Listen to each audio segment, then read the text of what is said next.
សួស្តីមលោកទាំងអស់គ្នាជួបជាមួយខ្ញុំទៀតហើយអញ្ចឹងនៅថ្ងៃនេះគឺខ្ញុំនាំយករឿងមួយនិយាយអំពីសិស្សវិទ្យាល័យស្រីយើងម្នាក់ដែលនាងនឹងបានលួចរស់នៅជាមួយនឹងបុរសសង្ហាប្រចាំសាលាប៉ុន្តែនាងបានព្យាយាមលាក់រឿងនឹងជាអាចកំបាំងតែម្ដងអត់ឲ្យណាដឹងទេព្រោះបើសិនជាមានអ្នកដឹងប្រកាសជាមានរឿងធំហើយបន្តមកស្រាប់តែមានថ្ងៃមួយបុរសសង្ហាម្នាក់ទៀតស្រាប់តែមករស់នៅជាមួយនឹងពួកគេអញ្ចឹងបានន័យថា3នាក់នៅក្នុងផ្ទះតែមួយដូច្នេះអ្នកទាំងអស់គ្នាប្រកាសជាចង់ដឹងឲ្យចម្លែកចិត្តមែនទែនថាចុះរឿងអីក៏ប្លែកខ្លាំងម្ល៉េះដូច្នេះកុំឲ្យវែងឆ្ងាយយើងចូលមកដល់សាច់រឿងរបស់យើងតែម្ដងអូយផ្សេងទៅខាត់ប៉ាមេរោគច្រើនទៀតចង់មានគណនីមួយធ្វើប្រតិបត្តិការធនាគារមែនទេមិនពិបាកនោះទេលោកអ្នកគ្រាន់តែទាញយកអេស្រីដា Mobile ឥឡូវនេះនឹងអាចបង្កើតគណនី Wallet បានដោយខ្លួនឯងនិងមានលេខគណនីជាលេខទូរស័ព្ទដៃរបស់អ្នកផ្ទាល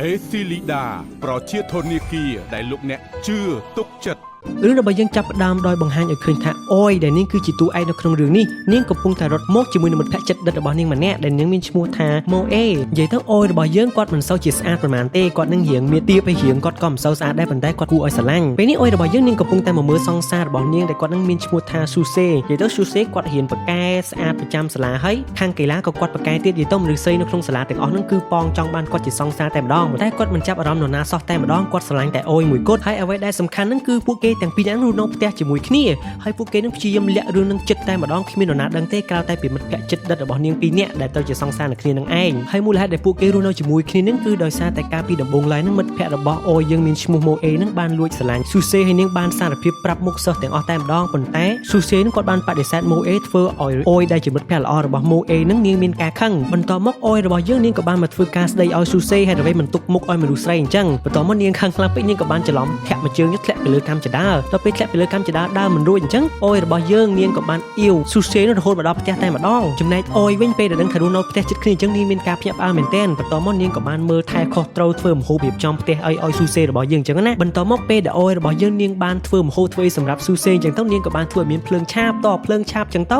វាក៏បានបញ្ចេញជាទឹកឲ្យធ្វើឲ្យសើមកន្លែងផ្ទះរបស់ស៊ូសេនឹងអញ្ចឹងត្រូវជួសជុលជាច្រើនថ្ងៃដូច្នេះស៊ូសេគាត់អស់ជំរឿគឺគាត់ត្រូវតែនៅជាមួយអូយសិនដូច្នេះបន្ទាប់ពីស៊ូសេបានរស់នៅជាមួយអូយស៊ូសេបានឃើញចំណុចល្អរបស់អូយជាច្រើនតែម្ដងអញ្ចឹងអ្នកទាំងអស់គ្នាគាត់ចង់ដឹងហើយមូលហេតុអីខ្លះប៉ុន្តែចាំតិចទៀតចាំមានបញ្យលចំណែកអូយនាងក៏បានលងស្នេហ៍ចំពោះស៊ូសេដូចគ្នាដូច្នេះពួកគេក៏បានសម្រេចចិត្តធ្វើជាសង្សារនឹងគ្នាហើយរស់នៅដោយអាចកំបាំងនៅក្នុងផ្ទះនេះប៉ុន្តែមិនឲ្យអ្នកណាដឹងទេព្រោះបើសិនជាមានអ្នកដឹងសាលានឹងដឹងដូច្នេះកាលណាបើសិនជាសិស្សវិទ្យាល័យហ៊ាននៅជាមួយគ្នាបែបនេះសាលាអាចនឹងលុបឈ្មោះពួកគេនឹងចេញពីសាលាដេញចេញតែម្ដងអញ្ចឹងហើយបានជាពួកគេទាំងពីរនាក់នឹងបានព្យាយាមធ្វើគ្រប់បែបយ៉ាងទាំងអស់ដើម្បីលាក់ពីទំនាក់ទំនងរវាងពួកគេទាំងពីរនាក់នឹងប៉ុន្តែនៅក្នុងផ្ទះរបស់ពួកគេរស់នៅនឹងមានកระดาษមួយដែលសរសេរបញ្ជាក់ដោយឪពុករបស់អូយថាហាមដាច់ខាតដេកជាមួយគ្នាលុះត្រាតែបញ្ចប់ថ្នាក់វិទ្យាល័យទើបអាចដេកជាមួយគ្នាបានដូចគូស្នេហ៍ធម្មតាដទៃទៀតអញ្ចឹងឥឡូវនេះពួកគេនឹងបានមកសាលាដូចធម្មតាអញ្ចឹងហើយនិយាយពីស៊ូសេរបស់យើងវិញបាទស្រីហូឃើញគាត់នឹងគឺចង់បានគាត់ធ្វើសង្សារតែម្ដងចំណែកឯអូយរបស់យើងវិញនាងគឺថាបើសិនជាបានស៊ូសេកាន់ដៃដែរនឹងយ៉ាងម៉េចទេតែនាងអត់ហ៊ានទេខ្លាចគេដឹង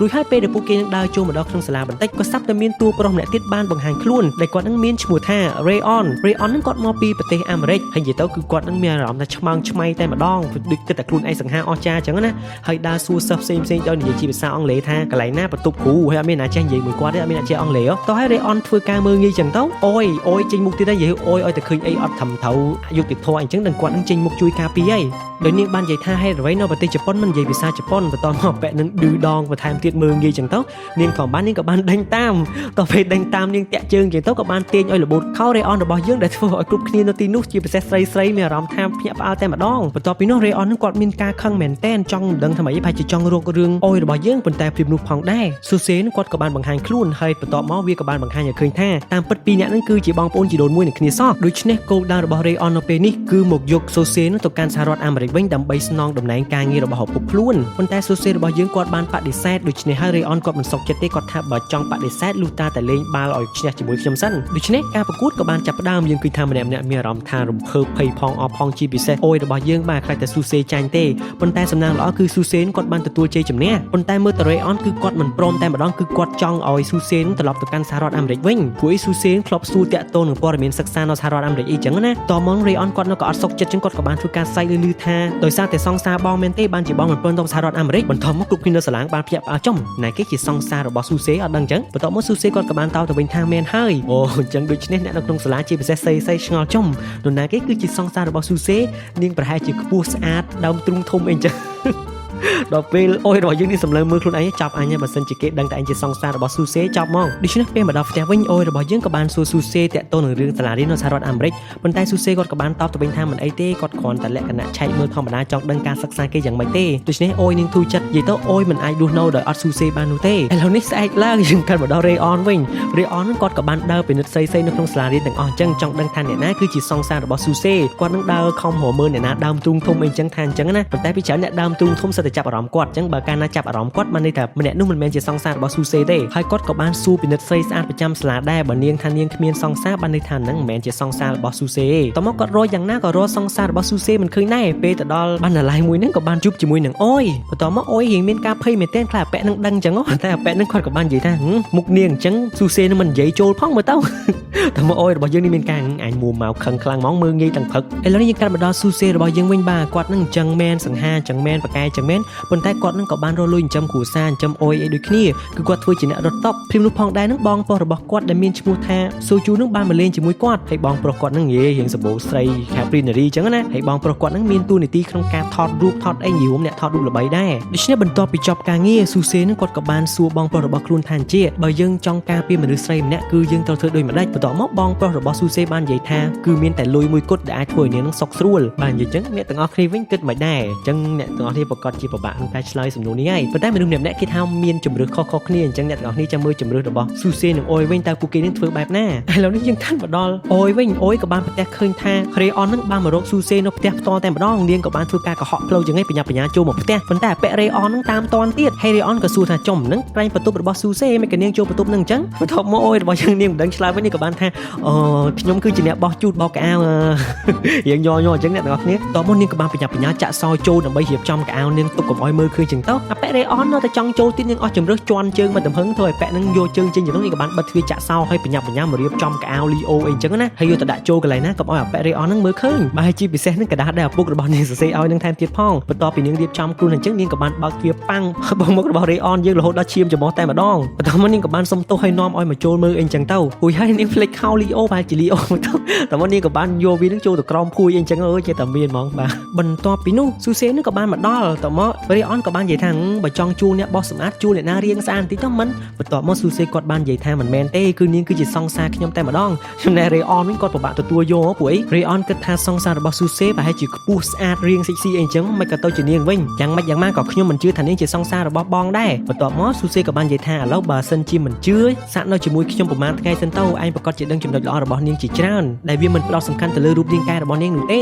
េដូច្នេះរេអននឹងគាត់ចង់ឈ្នះគាត់ក៏បានបន្តរស់នៅក្នុងផ្ទះដ៏ចង្អៀតនឹងតែ3នាក់ដូច្នេះពេលដែលចាប់ផ្ដើមការរស់នៅជាមួយគ្នា3នាក់ហ្នឹងអ្វីដែលអូយនាងប្រកែធ្វើដំបូងបំផុតនោះគឺម្ហូបនិយាយទៅគ្រប់មុខម្ហូបដែលនាងធ្វើគឺឆ្ងាញ់ទាំងអស់ហើយជារៀងរាល់ថ្ងៃនិយាយទៅអូយរបស់យើងគឺនាងតែងតែញញឹមតែងតែនាំគេនិយាយនេះនិយាយនោះធ្វើមិនក៏អត់ឲ្យអបសុកអត់ឲ្យស្ងាត់នោះទេនាងបានកែទម្លាប់របស់ស៊ូសេដែលជាបុរសឆ្មើងឆ្មៃកាលពីមុនឲ្យទៅជាបុរសដែលចូលចិត្តលេងសើចហើយនាងតែងតែនាំស៊ូសេនោះឲ្យជួយលាងចានហើយធ្វើការផ្ទះព្រោះនាងនិយាយថាមិនថាប្រុសមិនថាស្រីទេទៅតែជួយធ្វើការងារផ្ទះទាំងអស់គ្នាព្រោះយើងប្រើប្រាស់រួមគ្នាដូច្នេះពីមួយថ្ងៃទៅមួយថ្ងៃរេអននឹងគាត់មិនដឹងខ្លួនគាត់តែម្ដងគឺគាត់ចាប់ផ្ដើមមានការចាប់អារម្មណ៍ទៅលើអូយតែម្ដងប៉ុន្តែអ្វីដែលគួរឲ្យប្លែកនោះគឺស៊ូសេគាត់ចាប់ផ្ដើមមានការប្រច័ណ្ឌហើយដូច្នេះនៅយប់មួយរេអននឹងគាត់ដេកសុកគាត់ក៏បានលើកសរសើរពីចំណុចល្អរបស់អូយមានដូចជាធ្វើម្ហូបឆ្ងាញ់ចេះធ្វើការងារផ្ទះបានស្អាតអញ្ចឹងទៅណាចំណែកឯស៊ូសេវិញគាត់មានការប្រច័ណ្ឌគាត់អត់និយាយអីគាត់រៀងអន់ចិត្តចំណែករេអនវិញគាត់ភ្លេចខ្លួនច្រឡំនិយាយសរសើរច្រើនពេកអញ្ចឹងគាត់គិតថាអញចាញ់គេបានហើយអញ្ចឹងគាត់ក៏បាននិយាយធ្វើជាមើលងាយនាងវិញដល់និយាយថាអូយរបស់យើងរៀងមិនសូវស្អាតកទឿអុកមុខក៏មិនស្អាតដូចគ្នាអញ្ចឹងទៅធ្វើឲ្យអូយនេះមានការខឹងមែនតើនាងក៏បានធ្វើការកវីកង្វត់ពេញនឹងអញ្ចឹងទៅបន្ទាប់ពីនោះបាទស៊ូសេរបស់យើងគាត់មុខកម៉ូតែម្ដងអ្នកទាំងអស់គ្នាហើយគាត់ក៏បាននិយាយថាឥឡូវនេះដល់ពេលដែលរេអនត្រូវចាក់ចេញពីផ្ទះហ្នឹងហើយគាត់នឹងដេញចេញទាំងយប់តែម្ដងនិយាយទៅគាត់ឲ្យនៅយូរបានទេខ្លាចនៅយូរទៅរេអនទៅដើមអូយពីគាត់បានអញ្ចឹងណាប៉ុន្តែអូយនាងក៏បានឲ្យរេអនចូលមកវិញដើម្បីឲ្យគ្រប់ពាក្យសម្ដីអញ្ចឹងព្រោះអីស៊ូសេនឹងគាត់បានសន្យាហើយថាឲ្យរេអននៅរហូតដល់ទទួលស្គាល់ថានាងគឺជាសង្សាររបស់ស៊ូសេដែលពិតប្រាកដហើយស័ក្តិសមបំផុតទៀតផងឥឡូវនៅថ្ងៃស្អែកឡើងយើងឃើញថារេអនជាមួយនឹងស៊ូសេបានមកធ្វើការថតរូបឲ្យបងប្រុសរបស់ស៊ូសេដូច្នេះបន្ទាប់ពីការចេញពីថតរូបនោះស៊ូសេគាត់ក៏បានសួរបងប្រុសរបស់គាត់ថាអ្វីក៏គាត់មានចំណេះដឹងក៏គាត់មានសមត្ថភាពក៏គាត់មានរូបរាងរបស់គាត់ក៏សង្ហាប៉ុន្តែអ្វីដែលគាត់ខ្វះខាតនោះគឺលុយដូច្នេះគាត់នឹងប្រហែលជាគិតថាត្រូវទៅរៀននៅសហរដ្ឋអាមេរិកហើយដើម្បីធ្វើឲ្យគាត់នឹងកាន់តែរឹងមាំដើម្បីការពារអូយប៉ុន្តែស៊ូសេបានប្រាប់ថាសូមលាក់រឿងនឹងទុកសិនទៅខ្ញុំនឹងគិតពិចារណាបន្តទៀតរួចហើយស៊ូសេក៏បានចាក់ចេញដើម្បីទៅធ្វើការងារក្រៅម៉ោងរបស់គាត់ចំណែករេអននឹងរហូតតែស្រែកហៅមិនទាន់ហើយរេអនក៏បាននិយាយប្រាប់បងប្រុសរបស់ស៊ូសេថាឥឡូវនេះស៊ូសេគឺគាត់កែប្រែខ្លាំងមែនទែនគាត់នឹងសើចរហូតតែម្ដងឲ្យតែនៅជាមួយអូយគឺដឹងតែសើច សប្បាយរីករាយរាល់ថ្ងៃអញ្ចឹងគាត់ឆ្ងល់មែនទែនហេតុអ្វីតាមពិតនឹងរេអនគាត់ក៏អត់ដឹងខ្លួនដែរគាត់នឹងក៏សើចរាល់ថ្ងៃដែរពេលនៅជាមួយអយបន្ទាប់ពីនោះបងប្អូនរបស់ស៊ូសេគាត់ក៏បាននិយាយពីប្រវត្តិរបស់ស៊ូសេនឹងឲ្យរេអនដឹងតាមពិតនឹងស៊ូសេគឺគាត់ឯកាតាំងពីក្មេងតែម្ដងឪពុករបស់ខ្លួននឹងរវល់តែការងារចំណែកឯម្ដាយនឹងបោះបង់គ្រួសារចោលហើយឲ្យតែបានពេលហូបបាយជាមួយនឹងបងរបស់ខ្លួនម្ដងគឺនិយាយច្រើនសប្បាយនិយាយអត់ឈប់ទេដូច្នេះបន្ទាប់ពីបានជួបអយមកឥឡូវនេះស៊ូសេនឹងគាត់សប្បាយរាល់ថ្ងៃតែម្ដងគឺគាត់កែប្រែទាំងស្រុងបន្តិចក្រោយមកយើងឃើញថារេអននឹងបានជួបជាមួយនឹងអយនាងចង់ទិញសម្លៀកបំពាក់សម្រាប់អយសង្សាររបស់នាងចឹងណាបន្ទាប់មករេអននឹងក៏បានជួយរើសពេលរើសសុកចឹងទៅអយនាងសប្បាយចិត្តហើយនាងក៏បាននិយាយថាខ្ញុំបានស្និទ្ធស្នាលជាមួយនឹងបងប្អូនជីដូនមួយស៊ូសេខ្ញុំពិតជាមានភាពសប្បាយចិត្តមែនទែនតែរេអនគាត់គិតថាពាក្យចិត្តដិតនឹងពាក្យស្នេហាអញ្ចឹងគាត់ក៏បានចាប់នាងចូលក្នុងបន្ទប់ផ្លាស់កៅអៅចឹងទៅហើយធ្វើសកម្មភាពបន្ទាប់3មកលើនាងតាមពិតនឹងគាត់ចង់បង្ហាញសកម្មភាពរបស់គាត់ពិតទេតែគាត់គិតថានាងមើលទៅដូចជាពេញចិត្តនាងខឹងអញ្ចឹងគាត់ក៏បានធ្វើជាកំប្លែងបន្ទាប់មកនាងខឹងមែនទែននាងក៏បានផ្ទះមួយកំភ្លៀងឲ្យរត់ចេញពីទីនឹងទៅបន្ទាប់ពីនោះរេអនក៏បានត្រឡប់មកផ្ទះវិញហើយគាត់ក៏ដឹងតែខ្លួនគាត់ខុសបាទតាមពិតទៅរេអនគាត់ធ្លាប់ធ្វើសកម្មភាពជ្រៅចឹងច្រើនហើយគាត់ដែរខ្វល់ទេប៉ុន្តែពេលគាត់ធ្វើមកលើអយគឺគាត់ខ្វល់រួចហើយស៊ូសេគាត់ក៏បានចូលមកអត់ឃើញអយគាត់សួរណាអយចឹងទៅបន្ទាប់មករេអនក៏បានប្រាប់ដូច្នេះហើយស៊ូសេគាត់ក៏បានបញ្ញាបញ្ញាមកជួបជាមួយនឹងអយបន្ទាប់ពីនោះស៊ូសេគាត់ក៏បានលួងលោមអីចឹងទៅធ្វើឲ្យនាងមានការសប្បាយចិត្តម្ដងទៀតនាងក៏មិនប្រកាន់អីដែរព្រោះចិត្តរបស់អយនេះគឺល្អណាស់គាត់ឆាប់បាត់ខឹងណាលុះព្រឹកឡើងអយនាងក៏បានទិញបង្អែមយកមកធ្វើការសុំទោសដល់រេអនថែមទៀតផងដែលធ្វើឲ្យរេអននឹងកាន់តែមានការអៀនហើយរេអនគាត់ក៏បានធ្វើនំសម្រាប់អយដូចគ្នាបន្ទាប់មកពួកគេក៏បានហូបនំផ្អែមគ្នាទៅវិញទៅមកចឹងទៅហើយសើចសប្បាយរីករាយបន្ទាប់ពីនោះរេអននឹងគាត់ក៏បាននិយាយពីមូលហេតុដែលគាត់នឹងយកស៊ូសេត្រឡប់ទៅវិញព្រោះអីហ្នឹងគឺក្រុមហ៊ុនរបស់ឪពុកខ្លួនហ្នឹងគឺគេហៅថាលក្ខណៈគាត់មិនអាចគ្រប់គ្រងបានទេគឺមានតែស៊ូសេទេដែលស័ក្តិសមបន្ទាប់មកស៊ូសេគាត់ក៏បានមកដល់ហើយគាត់ក៏បានឈរស្ដាប់នៅមាត់ទ្វារហ្នឹងអញ្ចឹងណាព្រោះហើយរេអនក៏បានបន្តទៀតថាការពីនៅសហរដ្ឋអាមេរិកគឺស៊ូសេប្រៀបដូចជាវីរៈបុរសរបស់ខ្ញុំអញ្ចឹងគាត់ធ្វើអីក៏ល្អគាត់ពូកែគាត់ឆ្លាតគាត់ខ្លាំងនរណាក៏ខ្លាចគាត់ចំណែកខ្ញុំវិញគឺខ្សោយខ្លាំងណាស់បន្ទាប់ពីនោះអយនាងមើលទៅមានអារម្មណ៍ថាគួរឲ្យអាណិតអញ្ចឹងនាងក៏បាននិយាយលើកទឹកចិត្តដោយនាងបានសរសើរចំណុចល្អរបស់រេអនអញ្ចឹងណាដូចជាចេះបោកកៅអៅចេះធ្វើម្ហូបដែលចំណុចប្រហែលចំណុចហ្នឹងវាល្អជាងស៊ូសេអញ្ចឹងហើយស៊ូសេពេលដែលគាត់ឮគឺគាត់មានអារម្មណ៍ថាអន់ចិត្តមែនទែនហើយគាត់គិតថាគាត់នឹងមិនដល់រេអនអញ្ចឹងគាត់និយាយទៅមនុស្សផុសតាមមនុស្សស្រីដែលខ្លួនស្រឡាញ់សរសើរអ្នកដទៃអញ្ចឹងគឺគាត់ពិបាកចិត្តហើយបន្ទាប់ពីនោះស៊ូសេក៏បានដើរចូលមកក្នុងនឹងទាំងមុខញញឹមខំសម្ដែងអញ្ចឹងហើយក៏បានធ្វើការថើបមាត់របស់អយនឹងមួយទំហឹងតែម្ដងចំណែកឯរេអនវិញគាត់គ្រាន់តែឃើញភ្លាមគាត់ចាប់ផ្ដើមមានការឈឺបេះដូងហើយអញ្ចឹងមិនន័យថារេអនរបស់យើងគឺធ្លាក់ក្នុងអន្លង់ស្នេហ៍របស់អយដូចគ្នាឥឡូវនេះពេលមកដល់ក្នុងសាលាយើងឃើញថាសិស្សស្រីមួយក្រុមបានមកចោទអយថានឹងបានមានទំនាក់ទំនងស្នេហាជាមួយនឹងស៊ូសេនាងខំបដិសេធតែពួកនឹងអត់ជឿទេរួចហើយសាប់តារេអនបានចេញមុខការពារដោយរេអនបាននិយាយថាកុំទើសសង្សាររបស់ខ្ញុំព្រោះអយគឺជាសង្សាររបស់ខ្ញុំហើយចំណែកឯស៊ូសេវិញគ្រាន់តែលឺសូរអញ្ចឹងគាត់មានអារម្មណ៍ថាភាំងហ្មងហេតុអីក៏ទៅការពារអយដែលជាសង្សាររបស់ខ្លួននេះទៅវិញតែអញ្ចឹងស៊ូសេរបស់យើងមិនអាចធ្វើអ្វីបានទេមានតែបង្ហាញទឹកមុខប្រច័ណ្ឌនៃខឹងហើយពេលមកដល់ផ្ទះវិញស៊ូសេរបស់យើងគាត់បង្ហាញសកម្មភាពស្ងាត់ចងុំតែម្ដងក៏អត់និយាយអីទេចំណែករេអនគាត់បាននិយាយថាគាត់ជួយពួកគេទាំងពីរនាក់ដើម្បីកុំឲ្យសិស្សដទៃទៀតនឹងចាប់បានតែពួកគេនៅជាមួយគ្នាអញ្ចឹងណាព្រោះតែសាលាដឹងគឺអនាគតរបស់ពួកគេនឹងខ្មៅងងឹតហើយប៉ុន្តែស៊ូសេគាត់និយាយថាមិនអីទេខ្ញុំយល់ហើយគាត់នឹងក៏បានដើរចេញពីទីនឹងទៅចំណែកឯស៊ូសេរបស់យើងវិញបាទគាត់នេះពិតជាមានអារម្មណ៍ថាកំសត់ខ្លួនឯងមែនទែនអត់មានសមត្ថភាពមិនមែនជាកូនអ្នកមានអីអញ្ចឹងណាឥឡូវនេះគាត់កំពុងតែគិតក្នុងការសិក្សានៅសហរដ្ឋអាមេរិកហើយគាត់មានកណ្ដាលសរសេរពាក្យសរសេរឈ្មោះអីអញ្ចឹងណាលុះស្អែកឡើងយើងឃើញថារេអននឹងបានសម្ដែងធ្វើជាសង្សារជាមួយនឹងអយយ៉ាងសប្បាយរីកតែម្ដង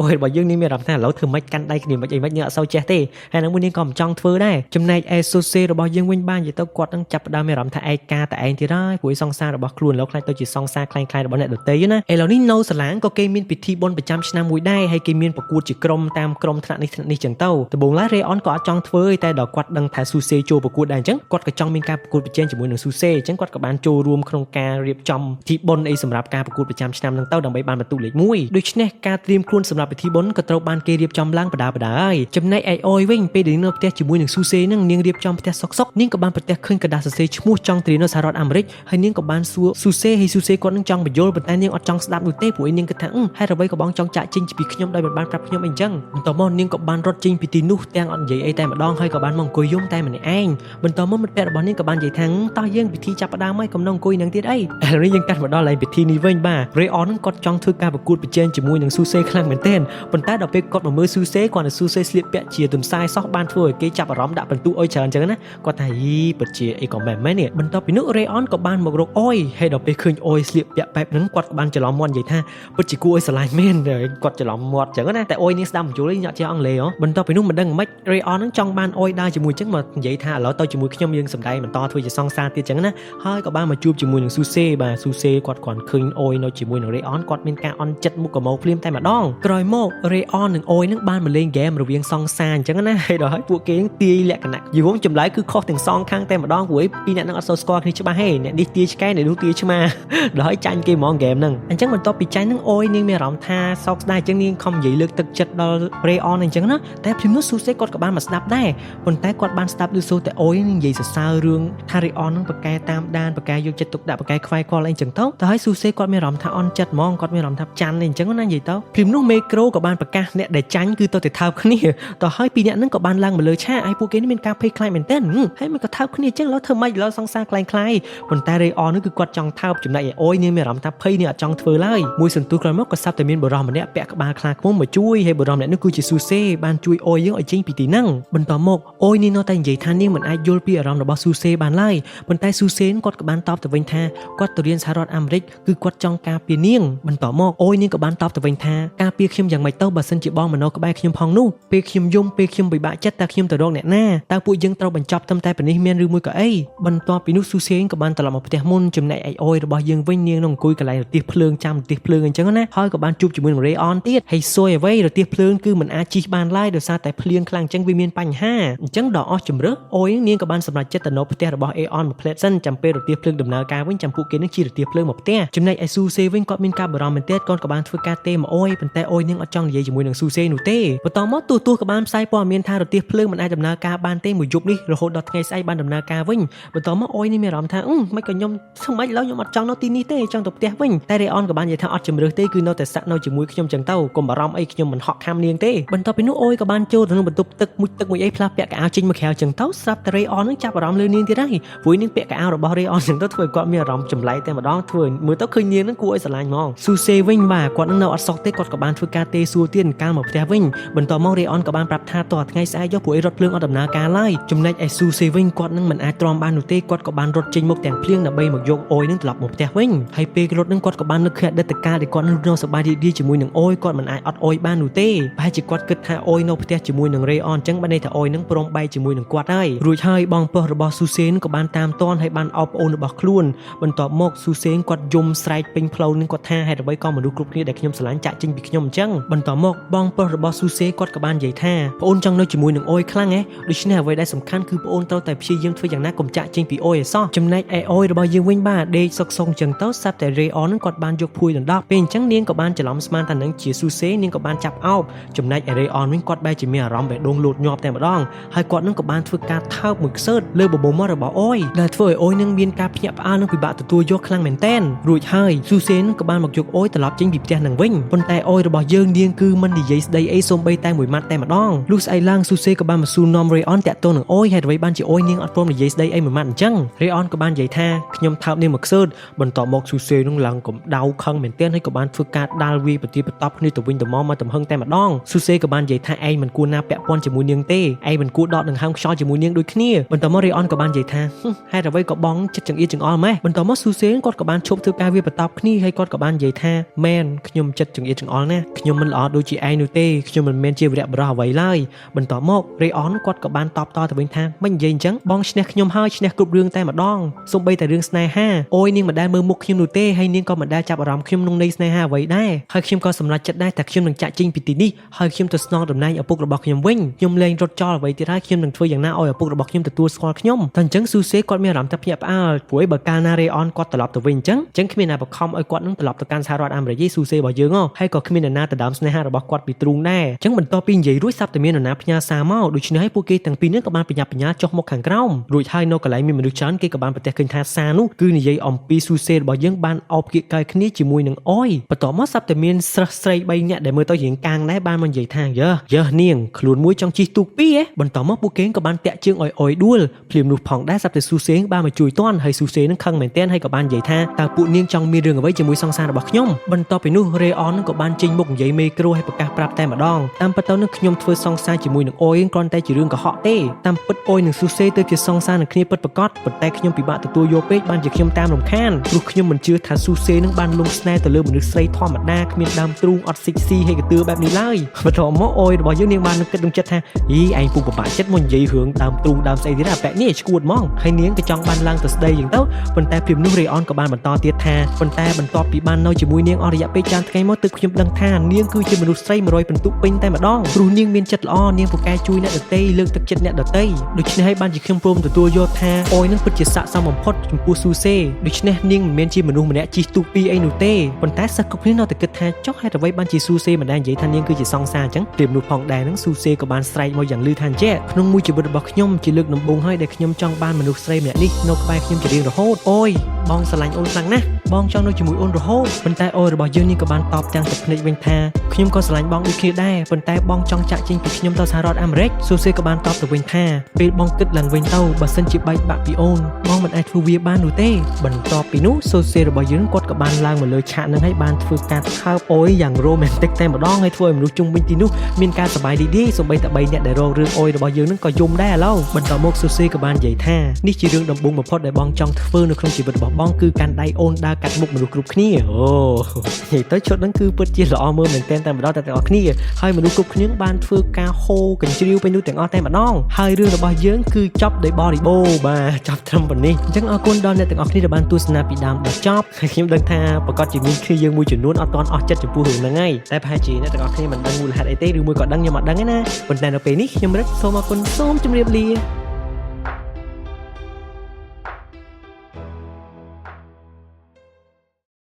មានធនាគារពិតក្នុងដៃលោកអ្នកនោះគឺមាន Eslida Mobile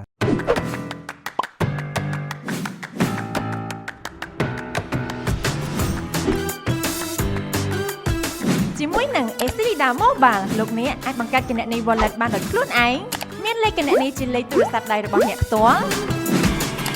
បាត់លេខសម្ងាត់លោកអ្នកអាចបង្កើតឡើងវិញបានដោយខ្លួនឯងបោកប្រាក់រហ័សតាមម៉ាស៊ីន ATM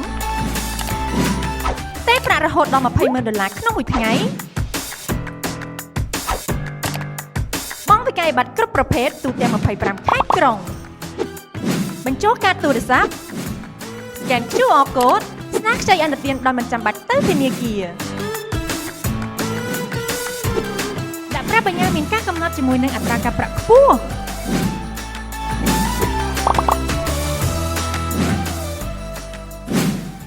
តើលោកអ្នកបានទាញយក Eslida Mobile ហើយឬនៅ អេស៊ីលីដាប្រជាធនាគារដែលលោកអ្នកជឿទុកចិត្ត